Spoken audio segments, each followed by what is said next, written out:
പുരുഷന്മാരുടെ ബീജത്തിന്റെ അളവ് കൂടാൻ, അതായത് സ്പേം കൗണ്ട് കൂടാൻ സഹായിക്കുന്ന ഭക്ഷണങ്ങൾ ഏതൊക്കെയാണ് എന്ന് പറഞ്ഞു തരാൻ വേണ്ടിയിട്ടാണ് ഞാൻ ഇന്ന് വന്നിരിക്കുന്നത്. ഒന്നാമത് സ്പിനാച്ച്, അതായത് ചീര. ചീരയിൽ ഫോളിക് ആസിഡ് അടങ്ങിയിട്ടുണ്ട്. ഇത് ഹെൽത്തി ഡെവലപ്മെന്റ് ഓഫ് സ്പേമിന് സഹായിക്കുന്നു.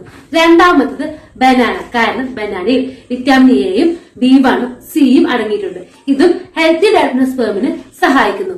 മൂന്നാമത് ബ്രക്കോളി, കാരണം ബ്രക്കോളിയിൽ ഫോളിക് ആസിഡ് അടങ്ങിയിട്ടുണ്ട്. നാലാമത് പൊമഗ്രാനൈറ്റ്, അതായത് ഉറുമാമ്പഴം. ഇത് വളരെ ഡെലീഷ്യസ് ആയ ഫുഡാണ്. ഇത് സ്പേം കൗണ്ട് കൂടാനും സെമന്റെ ക്വാളിറ്റി ഇംപ്രൂവ് ചെയ്യാനും സഹായിക്കുന്നു.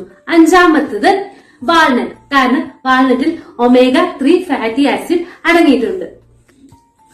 ആറാമത്തത് സിങ്ക് അടങ്ങിയിട്ടുള്ള ഫുഡ്, അതായത് സിങ്ക് റിച്ച് ഫുഡ്. ഉദാഹരണത്തിന് ബീൻസ്, ഓയിസ്റ്റർ, റെഡ് മീറ്റ്. ഇതിൽ ഒന്നും കൂടെ നല്ലത് ഓയിസ്റ്റർ ആണ്, കാരണം ഓയിസ്റ്ററിൽ സിങ്ക് മാത്രമല്ല വിറ്റാമിൻ B2 അടങ്ങിയിട്ടുണ്ട്.